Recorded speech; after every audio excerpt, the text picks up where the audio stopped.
Graça e paz, meus amados irmãos. Nós estamos gratos a Deus por mais um ano de vida que o Senhor concede ao programa Opção para a Vida. São mais de 3 décadas servindo, adorando, ministrando palavra do Senhor para os corações. Fica a nossa gratidão a Deus, que o Senhor permita que venham outras décadas adorando e louvando ao nosso eterno Salvador e sempre atendendo à grande comissão, porque segundo a palavra nos ensina, quão formosos são os pés daqueles que anunciam boas novas. A minha palavra de gratidão a Deus, a minha palavra de feliz aniversário ao programa Opção para a Vida.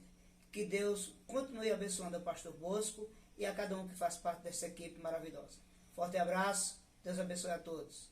Bom dia, estamos juntos nessa manhã de sexta-feira, hoje dia 28 de abril. Hoje comemora-se o Dia da Educação e também o Dia da Sogra. Espero que você, internauta, telespectador, que está conosco nessa manhã, possa continuar com seu coração aberto e receptivo para receber a palavra ministrada por este que vos fala. E ouviremos também ainda hoje o pastor Robson, inclusive direto de Israel. Pastor Robson, ele está em viagem, em excursão, para fazer o roteiro da nossa próxima excursão, que será realizada em junho de 2024. Inclusive, ele hoje estará falando lá direto do lugar onde houve a multiplicação dos pães. Muito interessante. Eu acredito que você que tem nos assistido deve estar, que tem o desejo de conhecer a Terra Santa, deve estar com seu coração aberto para receber logo mais esta palavra muito interessante, direto de Israel. Pastor Robson, ele está em viagem e está enviando essas gravações durante toda a sua trajetória na Terra Santa. Se você quiser realizar a viagem dos seus sonhos, programe-se para junho de 2024. Nós estaremos realizando uma excursão em Israel e também ao Egito. No Egito, nós estaremos, inclusive, escalando o Monte Sinai e a travessia no rio Nilo, onde Moisés foi colocado dentro de um cestinho. Nós estaremos visitando, inclusive, as pirâmides do Egito.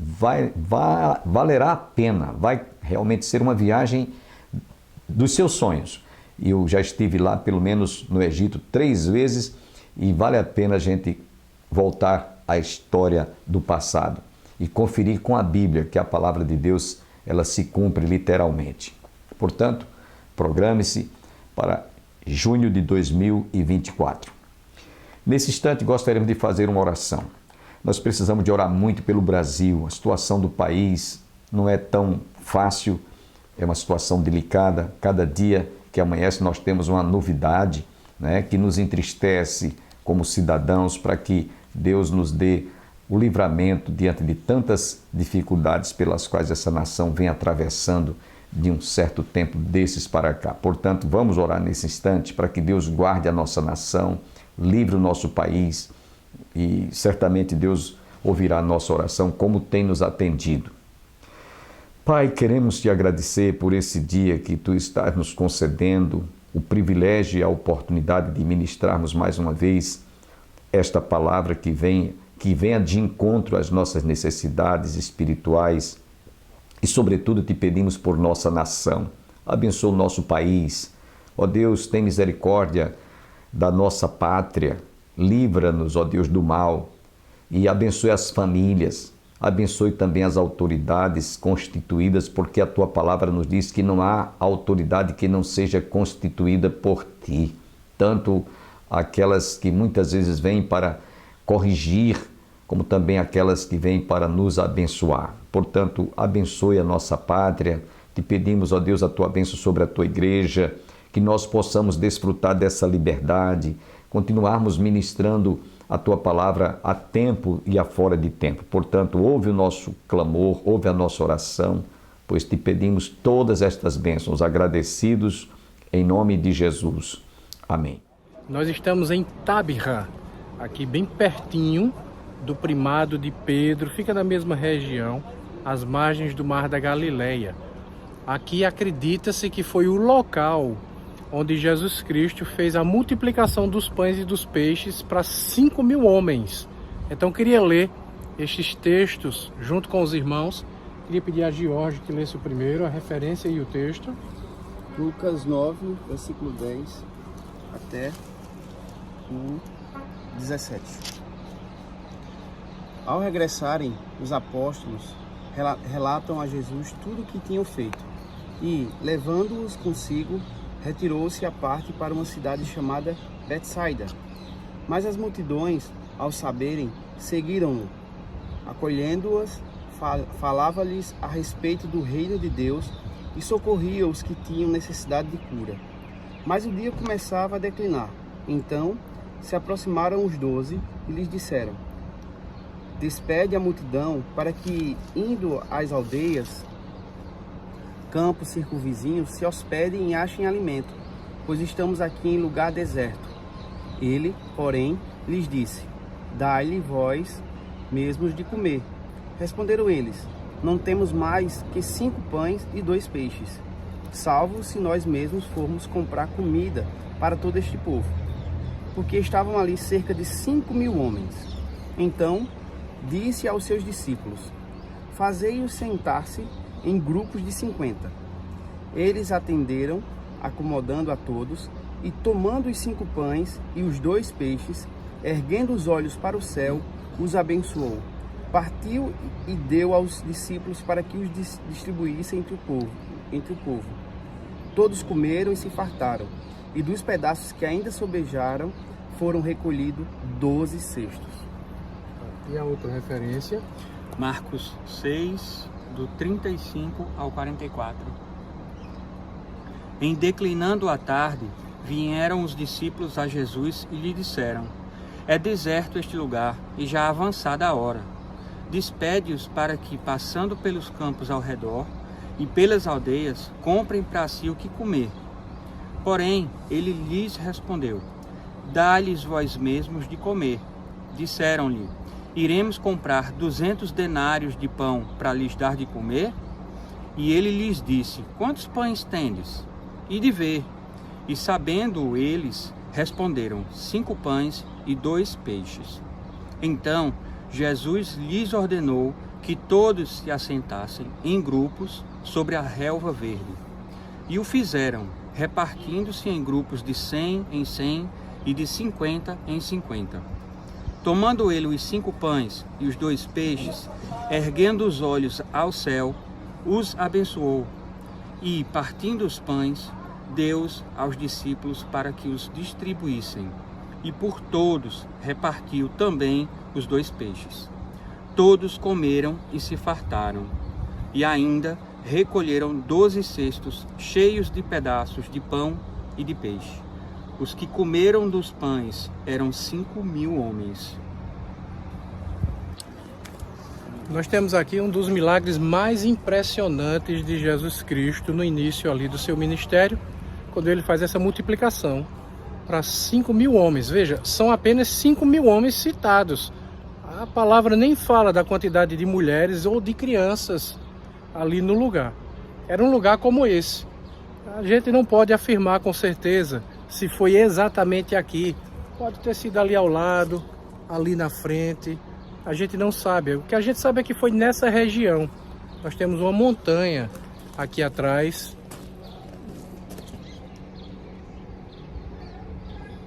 Veja aqui uma ponta dela, né? Então foi em algum lugar aqui nessa região que o Senhor Jesus Cristo fez esse milagre. Ele alimentou as pessoas por graça, por misericórdia, por um ato de bondade, de generosidade, de preocupação e cuidado com aquelas pessoas. E curiosamente a palavra nos diz que sobraram 12 cestos. Nós temos quantos apóstolos? 12. Sobraram 12 cestos. Os apóstolos, eles estavam ali preocupados, com falta de fé. A gente não tem dinheiro para alimentar essas pessoas, é dinheiro demais, a despesa é muito alta. E Cristo faz um milagre com aquilo que tem, ele multiplica o que tem, se tornando suficiente para as pessoas e ainda sobra um cesto para cada apóstolo. Curiosamente, para nós encerrarmos, quando Cristo termina esse milagre, ele vai em direção ao Mar da Galileia, que é para cá, e os discípulos entram no barco, e é quando tem a tempestade. E os discípulos deveriam ter ali no barco esses 12 cestos, os 12 cestos que sobraram do milagre feito em algum lugar aqui nessa região. Aqueles cestos deveriam estar no barco para lembrar aos discípulos que eles não precisavam temer. O Deus do milagre estava com eles, Jesus Cristo. Pensa um pouquinho nisso, porque às vezes a gente tem tanto medo de tanta coisa, a gente se preocupa com tanta coisa e a gente torna as preocupações humanas e os cuidados com essa vida uma coisa tão importante na nossa cabeça e no nosso coração, e nós esquecemos de quem está no controle e no comando de todas as coisas. Se você está com Cristo, não precisa temer. Ele cuida de cada um de nós. Dá uma olhada ali, olha só. Tem um passarinho que pousou ali agora. E foi num lugar como esse que Jesus Cristo também disse: olha as aves do campo, olha as flores. Se o Senhor se preocupa com essas aves que não plantam e não colhem, alimenta cada uma delas. E nem Salomão se vestiu de uma maneira tão bonita, tão bela como essas flores, quanto mais a gente. Aí Cristo nos lembra dessa verdade. Nós somos mais importantes que os passarinhos e que as flores.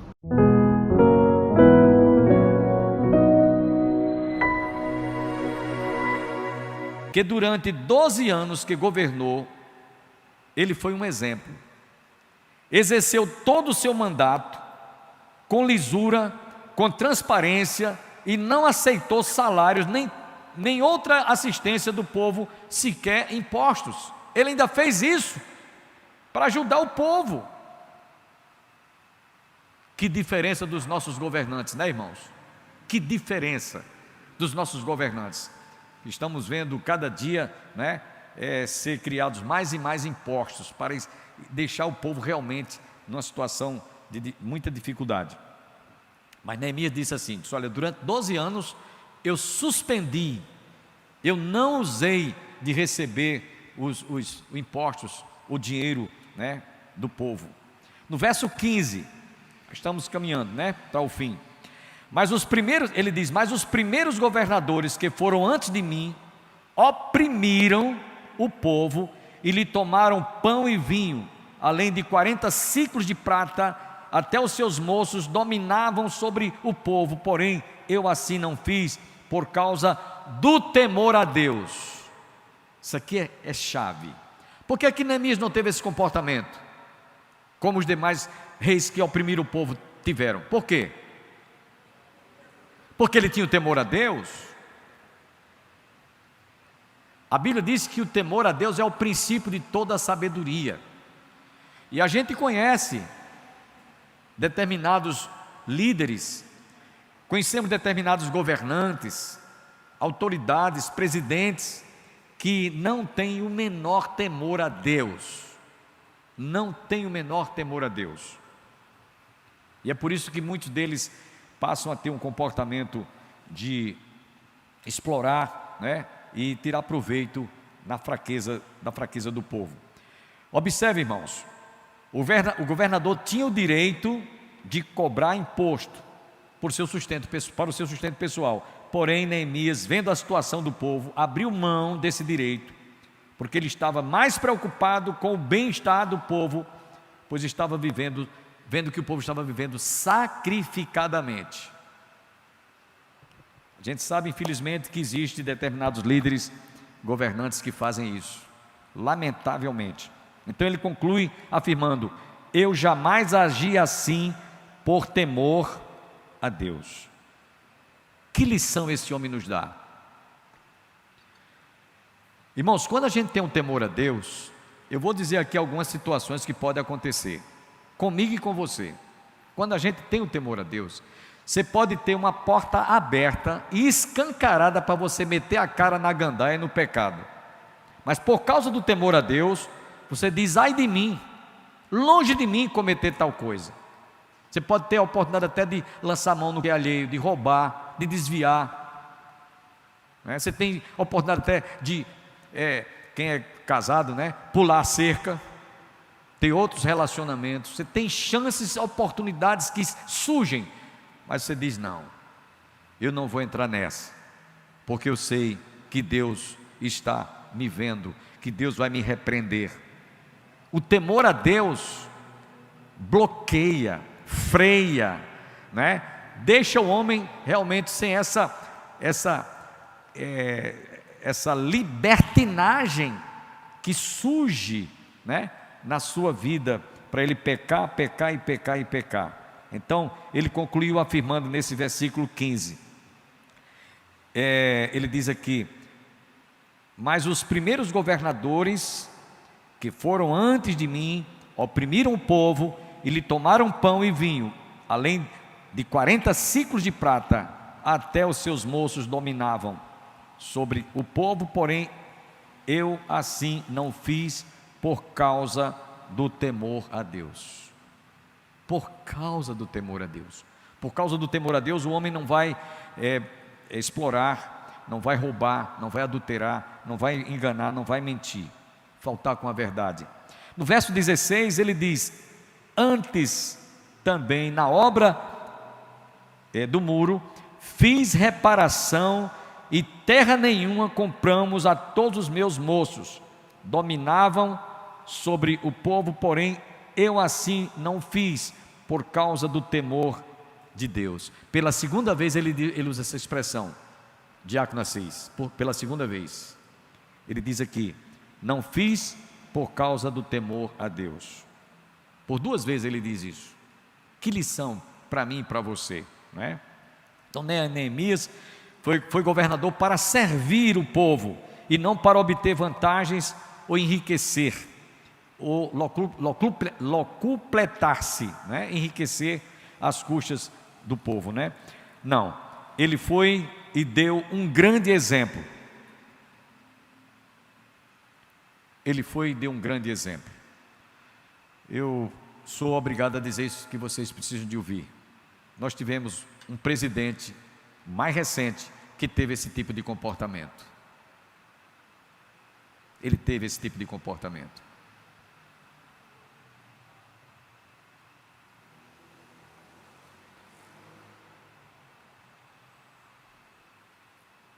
Neemias, na condição de líder, ele também, no verso 17, ele teve uma atitude e nos dá um grande exemplo, uma grande lição de um homem que ele tinha hospitalidade, ele era hospitaleiro.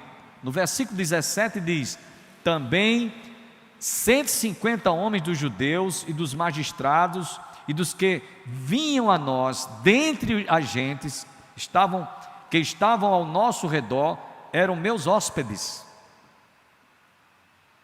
Esse povo estava na casa dele. Imagina o que é 150 pessoas, entre nobres, entre magistrados, pessoas que vinham de outras cidades adjacentes e ficavam na casa dele. Sabe o que é que eu estava pensando, irmãos? Eles se sentiam tão bem quando estavam na casa de Neemias, que eles não iam para a casa de outras pessoas. É bem verdade que Neemias era governador, mas eles iam para a casa de Neemias. Eles se sentiam bem lá. Neemias tinha um tratamento certamente VIP com todos, sem acepção de pessoas. Ele recebia o nobre, recebia o magistrado, recebia o plebeu, o homem simples, o homem do campo, tratava todos. Por isso que a casa dele era cheia. E no verso 18, veja que despesa esse homem tinha com aqueles 150 que visitavam diariamente a sua casa. O que se preparava, no verso 18 diz: o que se preparava para cada dia era um boi e 6 ovelhas escolhidas. Eu estava lendo uma tradução, eram ovelhas cevadas, gordas. Também à minha custa eram preparadas aves, muitas espécies de aves, e de 10 em 10 dias muito vinho de todas as espécies. Nem por isso exigia o pão devido ao governador, porquanto a servidão deste povo era grande. Então ele não cobrava, ele oferecia alimento para aquelas pessoas que iam à sua casa. Ele era hospitaleiro e ele sabia da necessidade que aquele povo tinha de ter o que comer. Então, ele deixou essa grande lição para nós. Ele podia cobrar impostos adicional para atender essa necessidade daquele povo, daquela gente. Contudo, ele dispensava, pois considerava que o povo estava passando por dificuldades. Então o povo, jamais ele iria fazer isso. No verso 19, para concluir, ele usa aqui uma expressão que ele usou logo no início, no capítulo 1, versículo 8, ele usou essa expressão, que ele usa no último versículo 19 aqui do capítulo 5. Lembra-te de mim, para o meu bem, ó meu Deus, e de tudo que fiz a este povo. Irmãos, aqui nós devemos ter aqui uma aplicação para a nossa vida. Você pensa que Deus não leva em consideração, Deus esquece aquilo que você faz ao necessitado? Jamais. Ele diz assim: o que a tua mão direita faça, não veja a esquerda, mas Ele vê, Ele contempla. E se você tem realmente um comportamento de uma pessoa que está se solidarizando, né, que tem um espírito de ajuda, né, de auxílio, de socorro ao necessitado, ser uma pessoa generosa, tudo que você estiver fazendo, Deus jamais vai esquecer. Amém? Neemias 13, versículo 14 e o versículo 31, ele diz isso de novo. Ele diz inclusive: lembra-te de mim, ó meu Deus, para o meu bem. Ele usa essa expressão, o verbo lembrar, ele usa uma linguagem antropomórfica, atribui-se a Deus sentimentos humanos, porque Deus não esquece. Não precisa dizer que Deus se lembre, Ele está sempre vendo. Para Deus não há passado nem futuro, é sempre presente. Deus não esquece, Ele está sempre contemplando a cada um de nós. Então, irmãos, essa expressão lembra-te é mais no sentido figurativo, é uma linguagem antropomórfica, como ele diz aqui já no finzinho, ele diz no primeiro capítulo, versículo 1, aliás, versículo 8, ele diz aqui nesse capítulo 5, versículo 19, ele diz também no capítulo 13, verso 14 e o versículo 31, é como se ele estivesse fazendo o povo lembrar que Deus não esquece, que Deus está sempre lembrado. Por isso, Deus meu, estou lendo 13, versículo 14 de Neemias, por isso, Deus meu, lembra-te de mim, e não risques as beneficências que eu fiz à casa de meu Deus e às suas guardas. No versículo 31, ele diz também, como também para as ofertas da lenha em tempos determinados e para as primícias, lembra-te de mim, Deus meu, para o bem. Concluindo, meus irmãos, Neemias nos dá lições nessa noite para nós líderes, pastores e para todo o povo de Deus. Neemias nos ensina que o líder, seja de uma comunidade, seja um governante, seja um governador, seja quem for, na condição de líder cristão, ele diante do que ele veja que está errado, ele não pode fazer vista grossa, ele tem que delatar, ele tem que gritar, ele tem que falar, ele não pode ficar omisso, ele não pode ficar calado, ele tem que abrir realmente a boca e delatar, né? Denunciar. Outra coisa, diante das injustiças sociais existentes no meio do povo, ele tem que apresentar uma postura de um homem temente a Deus. temente a Deus. Ele não pode ter um comportamento divorciado daquilo que ele está pregando, daquilo que ele está ensinando, daquilo que ele crê, daquilo que ele conhece. Ele não pode. Então ele tem que ter essa postura de um homem temente a Deus.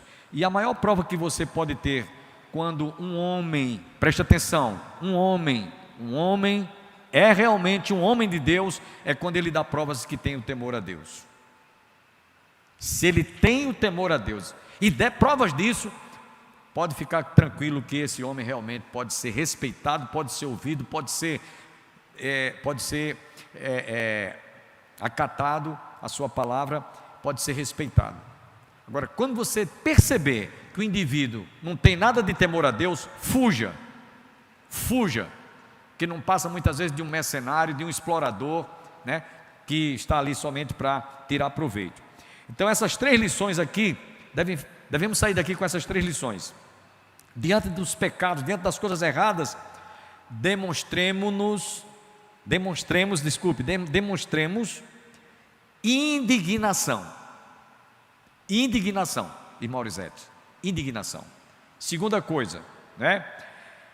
Repreenda sem fazer acepção de pessoas, seja rico, seja pobre, não interessa.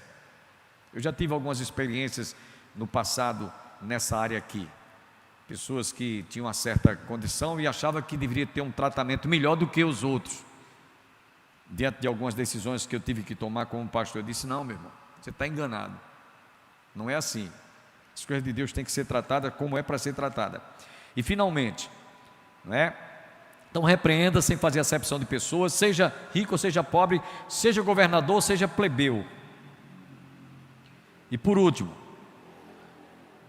procure mostrar que a disciplina é uma solução para a correção daqueles que são filhos de Deus.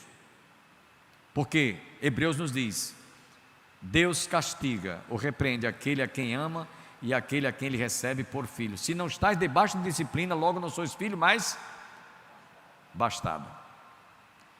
Então, meus irmãos, Neemias, se fosse vivo hoje, em carne e osso, a gente ia ter um homem que realmente poderia falar e dizer, como ele disse ao povo, e quando eles ouviram o que estava errado, ficaram caladinhos, calados.